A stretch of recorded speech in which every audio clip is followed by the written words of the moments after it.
Las carreras se definen en esos momentos en los que los pilotos tienen milisegundos para tomar decisiones que separan la victoria del desastre. Algunos se apegan al reglamento, otros lo reescriben por completo. Desde maniobras desesperadas en la última vuelta hasta cálculos matemáticos de campeonato. Estos son los momentos en los que la sabiduría convencional del automovilismo se hace a un lado. Aquí están los momentos de las carreras que demostraron que la inteligencia vence a la velocidad bruta. ¡Imagina esto! Estás a 2 puntos de quedar eliminado con una vuelta por delante, y si no rebasas a 2 autos, te despides de la lucha por el campeonato de NASCAR. La mayoría de los pilotos aceptarían la derrota, pero no Ross Chastain. En Martinsville 2022, mientras todos frenaban al entrar en las curvas 3 y 4, Chastain pisó el acelerador a fondo, pegó su Chevrolet contra el muro exterior y se aferró a la vida mientras su coche se convertía en un misil a 200 millas por hora raspando el concreto. En 18 segundos, destrozó el récord de pista y pasó a 5 competidores atónitos que probablemente pensaron que estaban presenciando un choque a cámara lenta. La maniobra fue tan absurda que Chastain admitió después que la aprendió jugando NASCAR 2005, en un GameCube cuando era niño. Lógica de videojuego hecha realidad, con consecuencias reales. Su auto se arrastraba contra el muro, saltaban chispas, y de alguna manera mantenía el control sin el volante, porque las fuerzas G se lo arrancaron de las manos. El internet explotó. Más de 100 millones de vistas. Incluso campeones de Fórmula 1 se volvieron locos. NASCAR prohibió inmediatamente la maniobra después, sabiendo que nadie podría superarla. Literalmente tuvieron que cambiar el reglamento porque un hombre se negó a levantar el pie del acelerador cuando la física decía que debía hacerlo. El máximo, sujétame la cerveza, en la historia del automovilismo. Oh my goodness, I have never... Ross Chastain used the wall all the way around this racetrack to race his way into the championship four. He went from 10th to 5th place. A veces los mejores adelantamientos suceden porque alguien es demasiado orgulloso para defender. Cataluña. 2009 fue Jorge Lorenzo aprendiendo esa lección de la manera difícil, contra el mismísimo maestro Valentino Rossi. Imagina la escena, 2 compañeros de Yamaha, enfrascados en una batalla que definía la temporada, con Lorenzo liderando en la última curva de una carrera absolutamente eléctrica.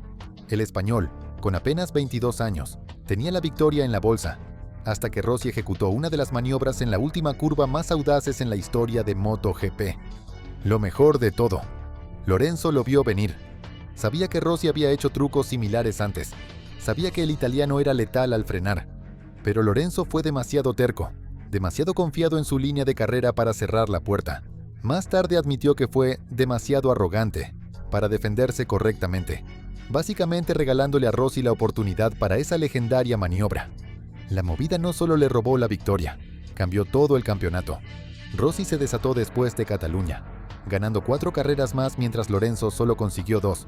Lo que comenzó como una pelea cerrada por el título se convirtió en una paliza de 45 puntos. Años después, Lorenzo solo podía sacudir la cabeza ante el orgullo de su yo más joven. A veces la experiencia supera a la velocidad, y a veces la astucia del veterano vence al talento bruto del joven. Rossi sabía exactamente cuándo atacar. We ride with Valentino Rossi. Lorenzo now into turn 13. And Rossi's invented something in the final corner, but Lorenzo gets close to the back, and Rossi has beaten him. What a motorcycle race. What a Grand Prix. El legendario túnel de Mónaco estuvo a punto de convertirse en el escenario de la peor pesadilla del automovilismo en 2024, y solo reflejos sobrehumanos evitaron una catástrofe absoluta. Isack Hadjar volaba durante la clasificación de Fórmula 2 en modo ataque total, acercándose a la entrada del túnel a una velocidad ridícula. Lo que no sabía era que el auto de Ritomo Miyata prácticamente había muerto más adelante, arrastrándose junto al muro derecho como un pato sentado. ¿El problema?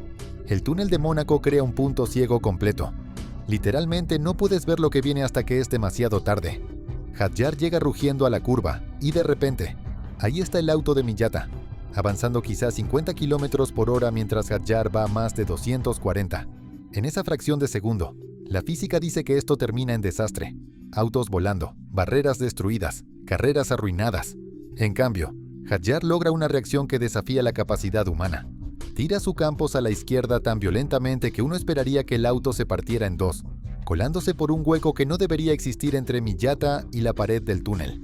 Estamos hablando de milímetros aquí, un segundo menos de reacción, y estaríamos ante uno de los momentos más oscuros del automovilismo. Se rumora que este fue el momento que le aseguró a Hadjar su asiento en Fórmula 1 en 2025. So he's very slowly there in the tunnel. So whether he's having some sort of reliability issue, and that's a scary place to be behind racing speed.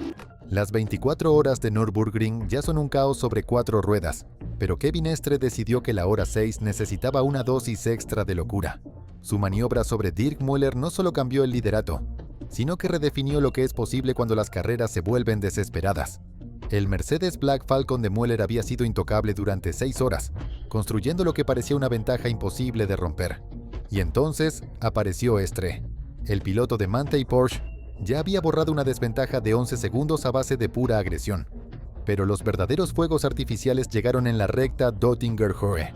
Con Müller ocupando la línea de carrera y aparentemente a salvo, Estre tomó una decisión que desafió todos los manuales de manejo jamás escritos. Puso 2 ruedas sobre el pasto a más de 240 km por hora, usando a la madre naturaleza como su carril de rebase, en Nürburgring, donde el más mínimo error te manda directo a las barreras a velocidad terminal. La maniobra funcionó. Estre metió su 911 GT3R frente al atónito Mercedes como si estuviera rebasando en un paseo dominical, no apostando su vida en un pedazo de campo alemán. En cuestión de minutos, convirtió un déficit en una ventaja de 30 segundos. Es el tipo de maniobra que o te hace leyenda o advertencia. En el ring, rara vez hay un punto intermedio. Gap starts to come down much quicker as he gets into the hole of the air made by the Mercedes. Drifts over, 2 wheels on the grass, the pass on the grass for the lead. 3 wide under the Bilstein Bridge. That is extraordinary. Absolutely incredible. El veterano francés tenía llantas frescas y algo que demostrar, mirando a Scott Dixon, Spencer Pigot y Mateusz Leist, como si fueran simples conos de tráfico. Lo que pasó después rompió todas las reglas de la sabiduría convencional del automovilismo. Bourdais se abrió hacia afuera, la línea equivocada en Long Beach, y de alguna manera, hizo que funcionara contra Dixon y Leist al mismo tiempo. Pero aquí es donde la cosa se vuelve absolutamente loca. A mitad del adelantamiento, Bourdais cambió de dirección de repente, como si estuviera jugando un videojuego. Volvió a la línea interna con precisión quirúrgica, completando un triple rebase que físicamente no debería ser posible en un circuito callejero donde adelantar a un solo auto ya es considerado milagroso. La maniobra fue tan escandalosa que incluso los comisarios de IndyCar parecían atónitos. Al final, le dieron a Bourdais un drive-thru penalty por cruzar la línea de salida de pits, probablemente porque necesitaban tiempo para procesar lo que acababan de presenciar. Lijkt erop van wel. Bourdais, 2 dubbele slipstream. Nou, ga je het hier doen? 3 dik bij het aanremmen. Maar wel aan de buitenkant en papt hem! Oh, Bourdais, dat deed je niet, jongen! Félix da Costa convirtió la física de la GP3 en puro arte en Monza, usando a Bagno como una resortera humana de la manera más poco convencional posible. Abrirse demasiado en la entrada de parabólica parecía un error, hasta que se volvió genial. Da Costa deliberadamente se pegó al alerón trasero de Bagno, usando el slipstream como un turbo a lo largo de la interminable recta principal de Monza. Pero esto no era simplemente seguir. Esto era bump drafting estratégico que haría sentir celosos hasta a los pilotos de NASCAR. El piloto portugués se quedó en la estela de Bagno durante lo que pareció una eternidad, cronometrando su movimiento a la perfección. En lugar de las típicas dificultades para adelantar en la GP3, Da Costa tiró el reglamento a la basura y convirtió la carrera en un deporte de contacto. El bump draft le dio la velocidad extra necesaria para completar uno de los adelantamientos más calculados en la historia de la categoría. Es el tipo de maniobra que demuestra que, a veces, las mejores carreras suceden cuando los pilotos dejan de pensar como corredores de monoplaza y empiezan a pensar como street racers. Instinto puro combinado con brillantez táctica, a 290 km por hora. Very messy entry from Da Costa, but look at him on the back of Oro Bagno giving him, well, that's bump drafting if ever I saw it. Totally bump drafting him. This is like NASCAR. Unbelievable. Antonio Giovinazzi ejecutó una brillante maniobra de switchback al acercarse a la chicana que tomó a su oponente completamente por sorpresa. El italiano hizo su primer movimiento hacia el interior, provocando una respuesta defensiva, y de inmediato cambió a la línea exterior, usando el GT3 como un arma estratégica. Giovinazzi se posicionó perfectamente para bloquear cualquier contraataque mientras completaba su propio adelantamiento. Su rival solo pudo mirar cómo el Ferrari se deslizaba por el exterior, sin poder responder al cambio de dirección tan rápido. Fue pura maestría al volante, usando engaño y posicionamiento para crear una oportunidad de adelantamiento donde parecía que no había ninguna, asegurando la posición ganadora. And he's about to have a go at the Porsche, which almost trips over the Ferrari, and he's done it on the inside. Brilliant opportunistic move. Giovinazzi uses the traffic, read that beautifully, and goes through. Moves that car up into 8th place. Cracking stuff, that. La 100ª Indianapolis 500 se convirtieron en una clase magistral de riesgo calculado, gracias a Alex Rossi, quien transformó la conservación de combustible en una estrategia ganadora que nadie vio venir. Rossi no se suponía que ganara. Era un desvalido con probabilidades de 66-1, un rechazado de la F1 debutando en un óvalo, que apenas había visto un IndyCar por primera vez en febrero. Mientras Carlos Muñoz y Joseph Newgarden tenían la velocidad pura, Rossi tenía algo diferente, un equipo dispuesto a apostarlo todo en una última tanda de combustible completamente loca. La estrategia de Bryan Herta fue pura matemática, estirar el último tanque 90 millas mientras todos los demás jugaban a lo seguro. Cuando los líderes entraron a pits para recargar rápidamente, Rossi de pronto se encontró al frente, con nada más que vapores manteniendo su Honda en marcha. Las últimas vueltas fueron brutales. Rossi trabajaba el clutch frenéticamente, mientras le gritaban por radio que ahorrara hasta la última gota, cojeando alrededor del Speedway a 288 km por hora, vergonzosamente lento para los estándares de Indy. Su auto se quedó completamente seco en la vuelta de la victoria, requiriendo ser remolcado hasta el Victory Lane. Fue la victoria definitiva del desvalido, ganar la carrera más grande del automovilismo no por velocidad superior, sino gracias a una precisión para ahorrar combustible que convirtió la desesperación en oro de campeonato. A veces, la tortuga realmente vence a la liebre. Alexander Rossi almost rolling to a dead stop. Twin checkers are out and the rookie will win the 100th Indianapolis 500-mile race. A veces los mejores adelantamientos ocurren incluso antes de llegar a la línea de carrera. Sebastian Vettel lo demostró en Shanghái 2016, convirtiendo un embotellamiento en una clase magistral de agresión en la entrada a pits. Cuando salió el safety car en la vuelta 4, todos se lanzaron a los pits, pero Nico Hülkenberg tenía otras ideas. Decidió pasearse por la entrada a pits como si estuviera de turista, con el Toro Rosso de Carlos Sainz feliz de seguirle el ritmo. Mientras tanto, Vettel observaba este desfile lento y pensó, «Ni de chiste». El alemán tenía dos opciones: quedarse en el tráfico como un caballero, o hacer lo que mejor sabe hacer, crear caos. Eligió el caos, sin dudarlo. Metió dos ruedas en el pasto y lanzó su Ferrari por delante de los dos autos que dormitaban, en un solo movimiento fluido. Podemos correr libremente en la entrada a pits, pero parece que fui el único que lo recordó, dijo Vettel después, con su típica franqueza alemana. Mientras los demás trataban la entrada a pits como una zona escolar, Vettel la trató como la Autobahn. Barely slow down in the pit lane. He's so anxious to get on with it because the speed limit, yeah, that's fair enough. Yep. The speed limit is now 50 miles. Now, I love that. That brain switched on at all times from Seb Vettel there. Después de 4 horas de retrasos por clima y 199 vueltas de movimientos estratégicos, las 500 millas de Indianápolis 2024 se decidieron en un último lanzamiento de dados entre Joseph Newgarden y Pato O'Ward. O'Ward se había colocado perfectamente para la gloria, liderando al entrar en la última vuelta con más de 300,000 aficionados de pie. El mexicano tenía la línea, el impulso y lo que parecía un camino despejado hacia la victoria. Entonces Newgarden le recordó al mundo por qué le llaman The Closer. Con la bandera a cuadros a la vista y el atardecer de Indiana pintando el cielo, Newgarden hizo su movimiento. Pasó al Arrow McLaren de O'Ward como si el piloto más joven estuviera detenido, cronometrando su adelantamiento a la perfección cuando más importaba, sin margen de error, sin segundas oportunidades, solo magia pura de las 500 millas de Indianápolis destilada en un momento decisivo. El adelantamiento convirtió a Newgarden en el primer bicampeón consecutivo de las 500 millas en 22 años, uniéndose a un exclusivo club de apenas 6 pilotos en la historia. Aunque su equipo había estado envuelto en controversias a principios de la temporada, nada de eso importó en ese instante final. A veces las carreras se reducen a quien lo quiere más cuando las luces están más brillantes, y Newgarden cumplió cuando se forjan las leyendas.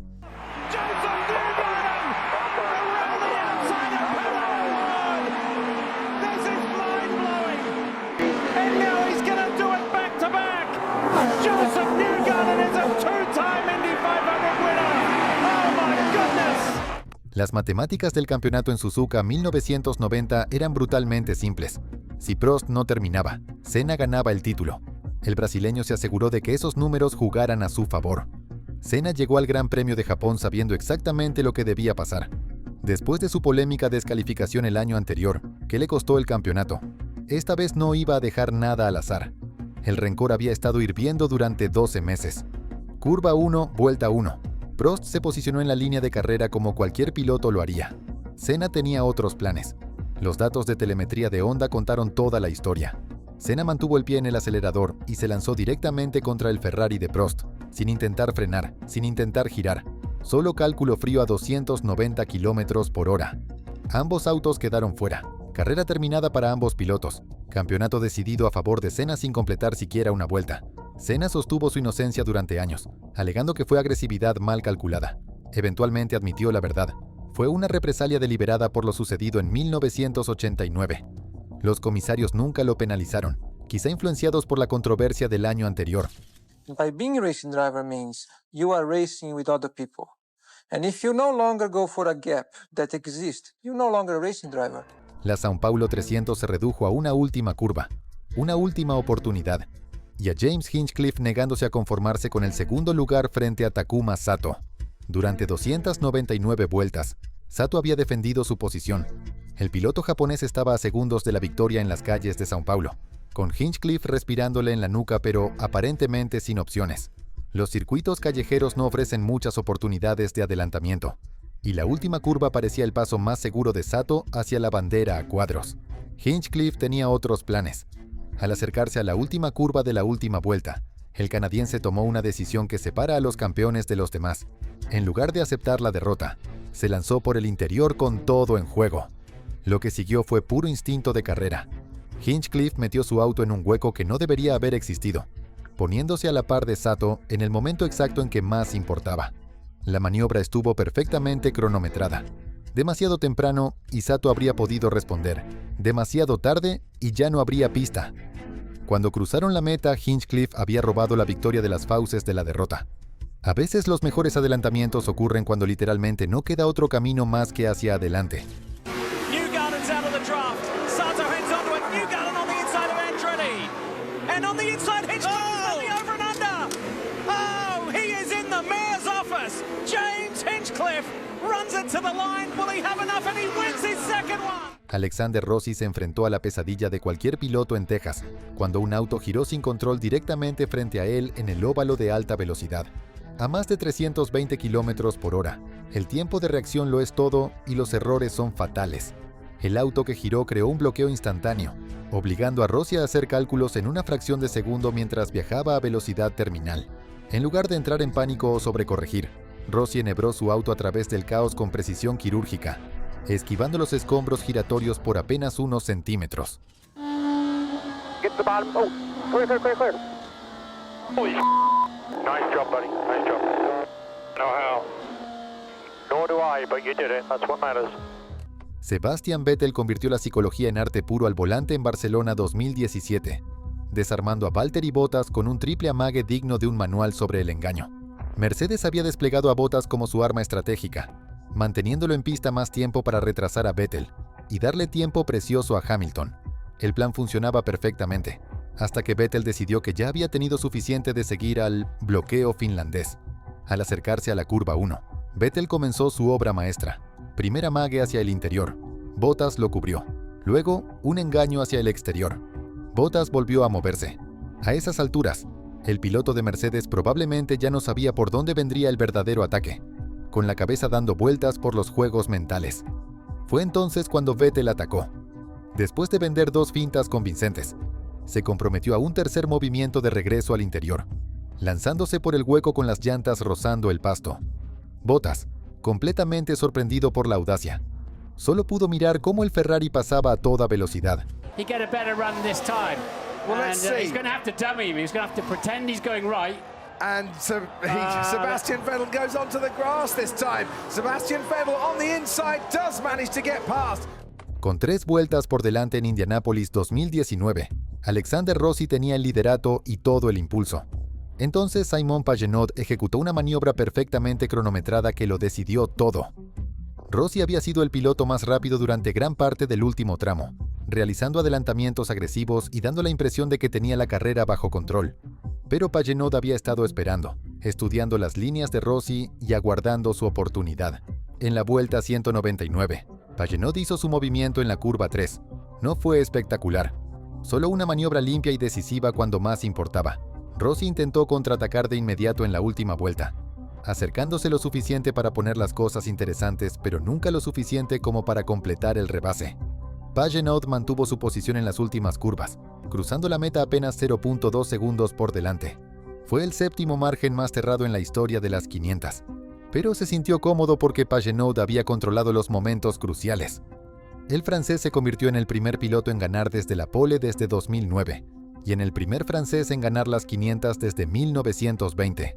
Más importante aún, demostró que a veces ganar no se trata de tener el auto más rápido, sino de hacer el movimiento correcto en el momento exacto. And here he comes, Lee. Might happen going to the lead. Pagenaud had a great turn 3 last time. Simon Pagenaud takes the lead in the Indy 500. Carlos Sainz le dio la vuelta a la estrategia de Fórmula 1 en Singapur 2023, desacelerando deliberadamente para ayudar a su excompañero a defenderse del dúo de Mercedes que venía arrasando detrás. Con 18 vueltas por delante, George Russell y Lewis Hamilton tenían neumáticos medios nuevos y estaban atravesando el pelotón como cuchillos calientes en mantequilla. Russell demolía los tiempos por vuelta, cerrando una brecha de 18 segundos a una velocidad alarmante. Sainz sabía que si Russell rebasaba a Norris, su propia carrera estaba perdida. Así que el piloto de Ferrari hizo una apuesta calculada que desafiaba la lógica convencional del automovilismo.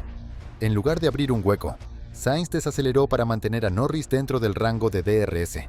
Deliberadamente se dio 1.2 segundos de su ventaja, para asegurarse de que Norris tuviera el beneficio del rebufo al llegar a la curva 7. El plan fue precisión matemática disfrazada de trabajo en equipo. Norris usó ese impulso de DRS para mantenerse por delante de los ataques de Russell, creando un muro defensivo que protegió la victoria de Sainz. Cuando Russell finalmente se emparejó con Norris a 4 vueltas del final, el piloto de McLaren se mantuvo firme. El accidente tardío de Russell selló el resultado, pero Sainz ya había ganado la partida de ajedrez. Carlos Sainz knows that he needs the help of Lando Norris. He has deliberately given Lando Norris DRS.